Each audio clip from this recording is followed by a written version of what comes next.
Are you having a hard time finding great investment properties? Unfortunately, the best deals are rarely found locally. Successful investing begins with the right properties in the right markets. Norada Real Estate provides everything you need to invest in the best deals across the United States. Our simple, proven system will help you create real wealth and passive monthly cash flow. Learn how to find the best deals by downloading your free copy of The Ultimate Guide to Passive Real Estate Investing at noradarealestate.com. That's Norada realestate.com. You are listening to the Wealth Formula Podcast with Buck Joffrey. Get ready to change your life. Welcome, everybody. This is Buck Joffrey with the Wealth Formula Podcast, and I am coming to you from Southern California. This is the first show that I'm recording from my new office. Now, before I get into stuff, though, I do want to, as usual, take you back to wealthformula.com and remind you that you can get a free copy of 7 Secrets of Eternal Wealth, which is my Amazon bestseller. You can get that on Amazon, or you can go to wealthformula.com and download it for free in PDF format. Also, you can simply get a copy of that book by texting 44222 and typing Wealth Formula, one word. Don't let the autocorrect screw you up. Again, that's 44222, Wealth Formula, one word. Obviously, there's a number of downloads there that you can get, but there is a copy of George Newberry's Burn Zones, which he can also send to your door. It's a nice physical copy of a book. George is not cheap like I am. Now, George is also the founder and president of American Homeowner Preservation, one of our sponsors. They are a very cool business that buys non-performing mortgages from banks for pennies on the dollar, turns around, have investors like you fund those, keeps people in their homes, and at the same time makes you, the investor, and George some money. So the preferred return on that is 12%. I'm a big fan. Check that out, ahpfunding.com. Now, as I mentioned, I have arrived in Southern California from my new office from downtown Santa Barbara. And this is the first time in Wealth Formula Podcast history that this is coming from somewhere that is not part of my own home.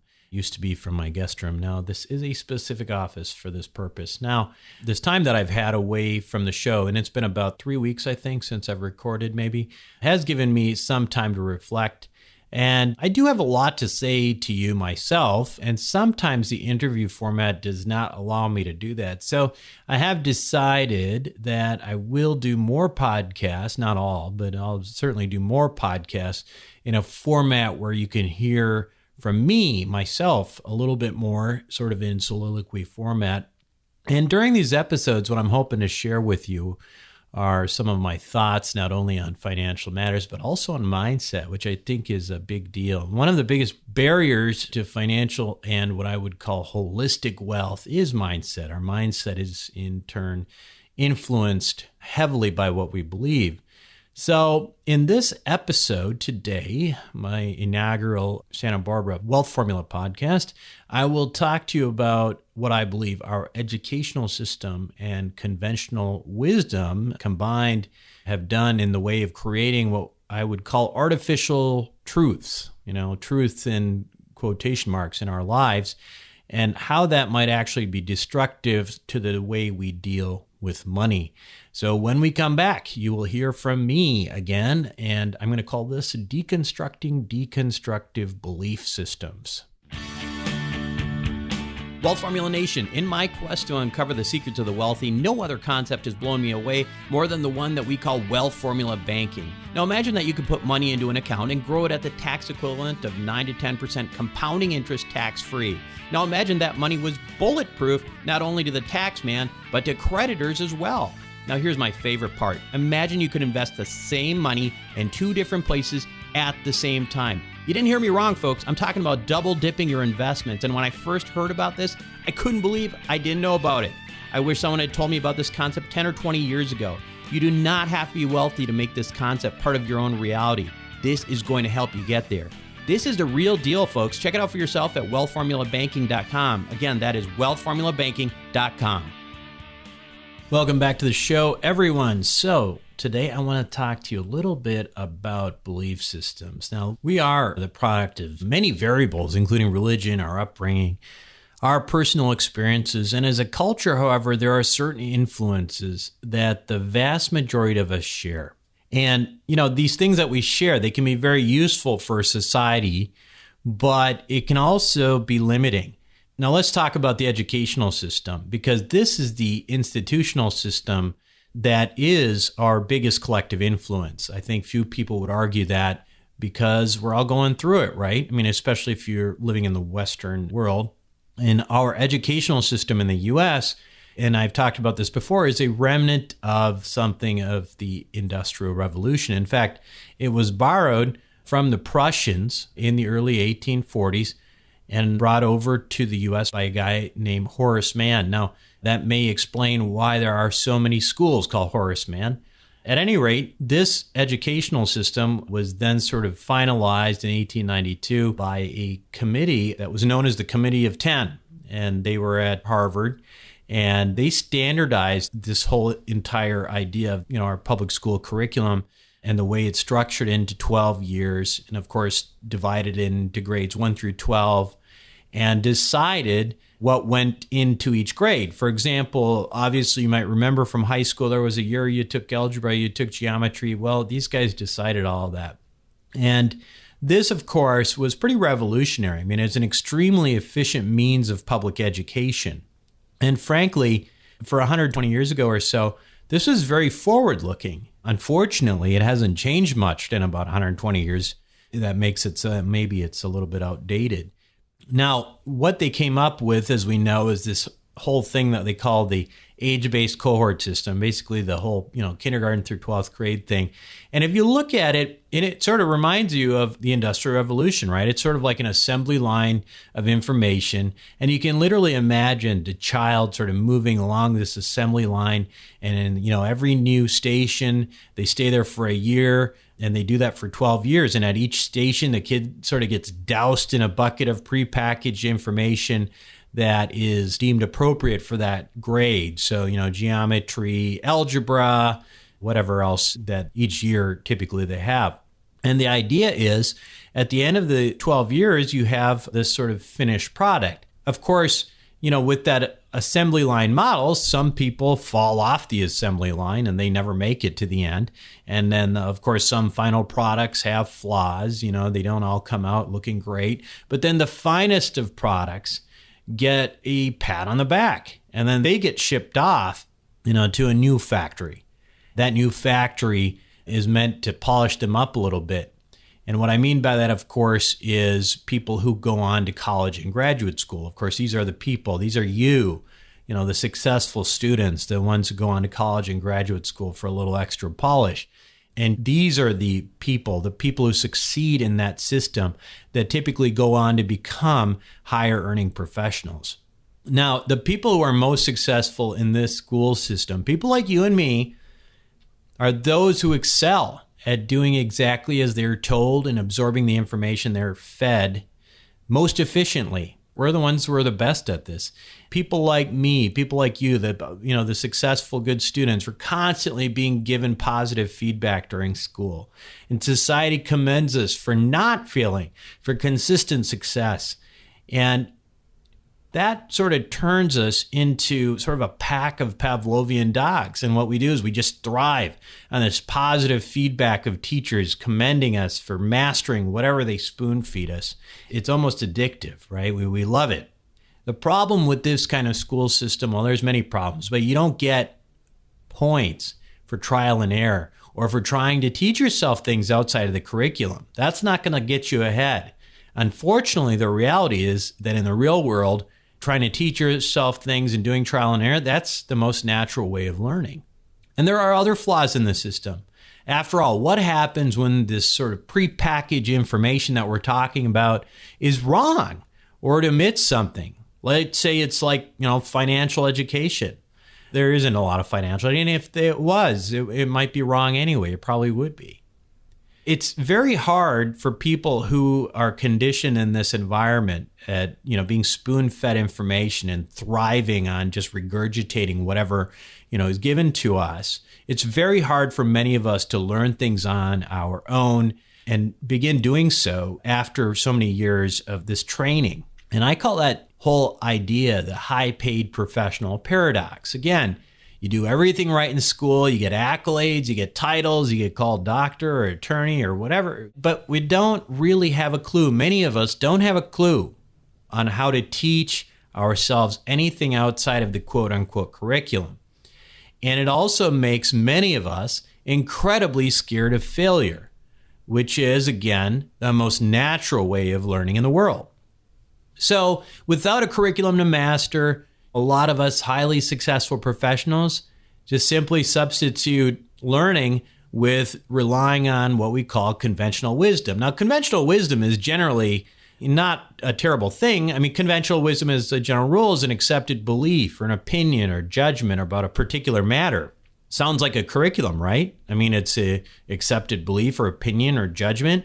It's a curriculum. You got to learn it. And again, like I said, conventional wisdom is not always bad. You shouldn't be swimming outside, when there's an electric storm or something. That's good advice. And conventional wisdom can be a really good time saver as well. But conventional wisdom can also be institutionalized stupidity. For example, there have been times in this world where we believe that the world is flat, that the sun revolves around the earth, or that, take this one's more recent, following the food pyramid will keep you healthy. Now, you remember what I'm talking about. So I remember back in grade school, and I think this was 5th grade, they always had this pyramid on the wall, and then you'd have the broad end of the pyramid, the bottom of it, you'd have like bread, cereal, rice, pasta, all that stuff. And that was supposed to be the stuff that you're supposed to eat the most of. And at the end, at the very top, of course, you had like, fat and that sort of thing. In fact, I remember my 5th grade teacher looking at this thing and asking the class what they thought the most perfect food might be, and we all took our shot. I took a chance at it, and the 5th grade teacher told the class that the perfect food was actually pizza, because the pizza had mostly bread and stuff like that, and then it had a little bit of vegetables, meat, so on and so forth. Anyway, we know how that conventional wisdom turned out. Of course, some of you probably don't know too much about this, but let me tell you about it. As it turned out, now this came out fairly recently, and this is real. So the sugar industry paid scientists in the 1960s to play down the link between sugar and heart disease. Like I said, folks, this is not fake news or alternative facts. We have plenty of those going on these days. That's not what I'm doing. This is real published stuff. As it turned out, the Sugar Research Foundation paid Harvard scientists at the time to downplay the role of sugar in heart disease. And they published this article in the New England Journal of Medicine in 1967, which really shaped a lot of the ideas behind that food pyramid. Well, one of those Harvard researchers who got paid off went on to become the head of nutrition at the United States Department of Agriculture and drafted the forerunner of the actual dietary guidelines in 1977. And of course, that led to the food pyramid. Okay, and the food pyramid encouraged Americans for decades to reduce their fat intake and instead consume low-fat, high-sugar foods instead. And of course, what has that led to? Well, for one thing, an obesity epidemic in the U.S. I just cut out sugar from my diet, amongst other things, and I just lost a bunch of weight. Listen, most scientists and physicians today, we tend to agree that carbohydrates in the form of simple sugars, starches, etc., are actually the real evil. And they shouldn't be at the base of the food pyramid at all. I mean, these are the things that cause diabetes and inflammation, etc. It's terrible. So images of bread, rice, fruit, juice, and potatoes at the bottom of the food pyramid is downright dangerous. So what am I saying here? Well, that was conventional wisdom again, right? So conventional wisdom can be influenced by special interests. Surprise, surprise, right? And conventional wisdom can actually be dangerous. What else is conventional wisdom? Well, let's bring it back home to what we like to talk about on this show a lot. How about this one? Get a good job. Invest for the long run in a portfolio of stocks, bonds, and mutual funds. Can you think of any special interests who might want you to believe in this conventional wisdom? Let's break it down. How about get a good job? Well, we talked about where the educational system comes from, but at the end of the day, remember also that the educational systems was there first and foremost to create a workforce for the titans of industry. This was an educational system to train employees, not entrepreneurs, folks. Okay, how about invest for the long run? What does that mean? It means never mind the wild fluctuations of the equity markets. Trust the equity markets. Expect to lose money. After all, the markets are like nature, right? You can't blame them when they hurt you. I mean, they're like wild animals. How about invest in a portfolio of stocks, bonds, and mutual funds? Who would want you to do that? Well, who creates the markets? Who creates mutual funds and other financial products? Who profits from your money when you invest in the markets? Well, you know what I'm going to say. It's Wall Street, right? It's Wall Street. Wall Street wants you to think of the equity markets as a part of life, their nature, and they want you to think it's conventional wisdom. You're just supposed to stick with them no matter what. And Wall Street, and of course, the wealth advisors. And the wealth advisors are nothing more than the minions of Wall Street. You know, there's a quote, and it is, and this is in my book too. Each day, each month, each year, one more, 1,000 more, 1,000,000 more investors will gradually learn the foolishness of this system and will start looking after themselves. Who do you think that quote's from? Well, you would think it would be from Buck Joffrey, but no, it was actually from John Bogle, who is former CEO of the Vanguard Group. So let's go back to more conventional wisdom. How about this? Work until you're 65, then retire. At that point, you'll finally get a chance to live the life you want to live. You move to Florida, play golf. All you have to do this, all you have to do is to work hard, invest in the long run in a portfolio of stocks, bonds, and mutual funds that your wealth advisor will guide you on. And what will they guide you on? Because they have their own conventional wisdom, right? It drives me crazy, these financial advisors. They're always talking about their buckets. And you have your growth bucket. You have this bucket. You have that bucket. But it's this nebulous bucket. Nobody knows what's in it. And they're just based on, again, just assumptions and conventional wisdom that people are fed and they think they're supposed to believe it. Let's talk about some of these retirement assumptions. Your money will grow at 7% per year. Okay, really? Inflation will be 2% per year. Really? How are we going to pay down that $20 trillion debt? We're going to erode it.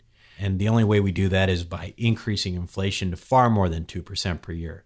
How about Social Security will continue to be solvent decades from now? Well, they don't come out necessarily and say that, but they assume that, right? And we know Social Security is broke. How about withdrawing 4% savings per year to live on after retirement will allow your money to outlive you? Again, it's just an assumption, right? And it's because they're saying that you need to just withdraw 4% per year, and that's what the rules are. That's the ground rule. If you do that, you'll be fine. Your money will then outlive you and you won't die broke. Well, there's lots of problems with that, of course. I mean, how much money is in there in the first place? I mean, do you really think you're going to get 7% per year and that inflation is going to be 2% per year?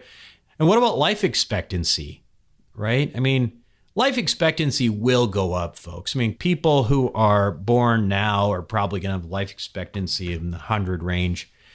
So even those of us who are, in our 30s and 40s, et cetera, we're going to collectively live longer than the generation that is currently in their 80s. So the idea that life expectancy is not going to change in the next 30 to 40 years, again, they're not saying that explicitly, but that's what conventional wisdom is leading you to believe because of this model that's supposed to work. So let's go back to that 7% per year we talked about, right? Because the money has to grow at 7% per year. Now, we know that most retirement accounts are invested heavily in mutual funds. And according to Forbes, the average mutual fund fee comes out to about 3.5%. So if you start with an investment of, say, $1,000, you get hit with fees right away, right? So really, when you get to the starting line, you're actually at $965. So 7% growth on this leaves you with, well, let's see, about a 3.25% increase in your money. And again, remember, those fees happen every year.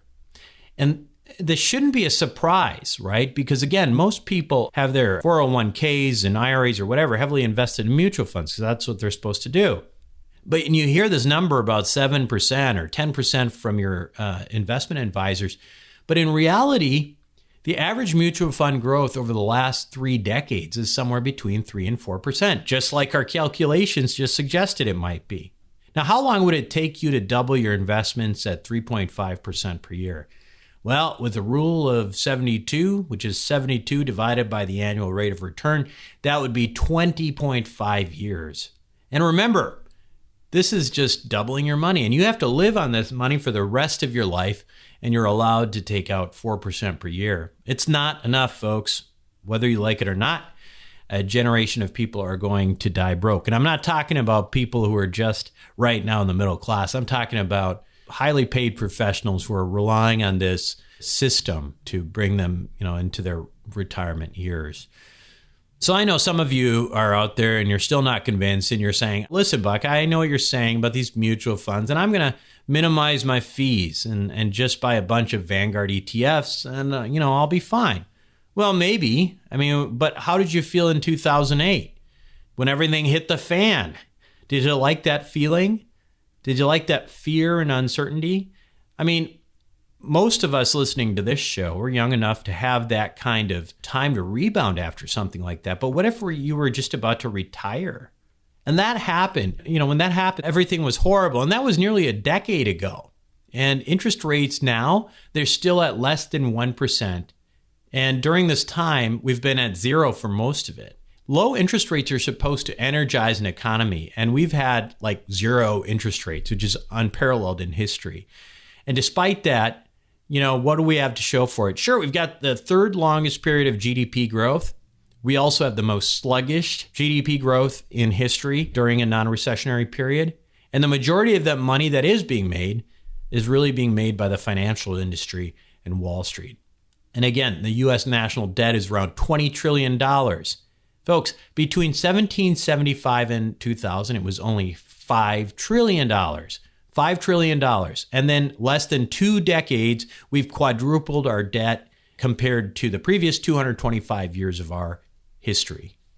The only way we can catch up is by some level of hyperinflation, because what does inflation do? It erodes debt.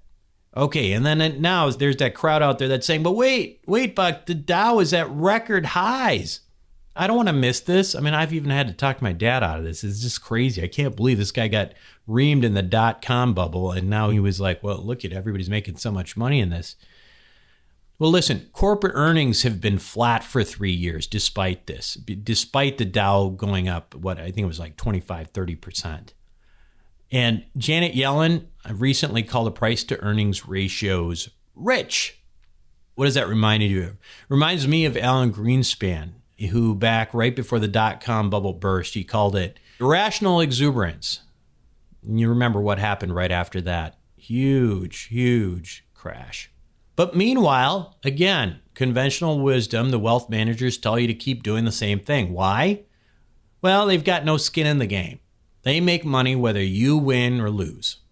And again, folks, I just want to reiterate something which is a mantra for me and for this show. And I want you to remember that Wall Street is there to take your money, not to make you money. We live in unparalleled financial times. There is nothing conventional about it. If you want to not only survive, but thrive, you're going to need to change your own belief systems. You need to take financial matters into your own hands, and you will need to become increasingly self-reliant with your personal finance. And to do this, you'll need to educate yourself. You're going to have to educate yourself on the way wealthy people think. And that's a lot of what we do on this show, right? I don't want you to be led by the Pied Piper down into the Wall Street abyss, just like the rest of them. And that's really the purpose of this show. So my call to action to you this week is simply to reflect. What is it that you believe? Why do you believe it? I'm talking about, mostly money stuff. You may have some other issues in your life that you need to re-examine as well. I think there's plenty of those always out there. But really, what's keeping you from carrying out some of these things that obviously, if you're listening to this show, you buy into? Is there something within you that is just telling you that what you're doing is wrong? Well, that something is conventional wisdom. And for whatever reason, you think those things are true and you're not trusting your own head. All right? So that is the call to action for the week. and I am going to call it a week myself. This is Buck Joffrey with Wealth Formula Podcast, signing off until next week. Thank you for listening to the Wealth Formula Podcast. Visit us on the web at wealthformula.com. The information contained in this podcast are opinions, not fact. As always, consult your own financial team before making any investment. See you next time.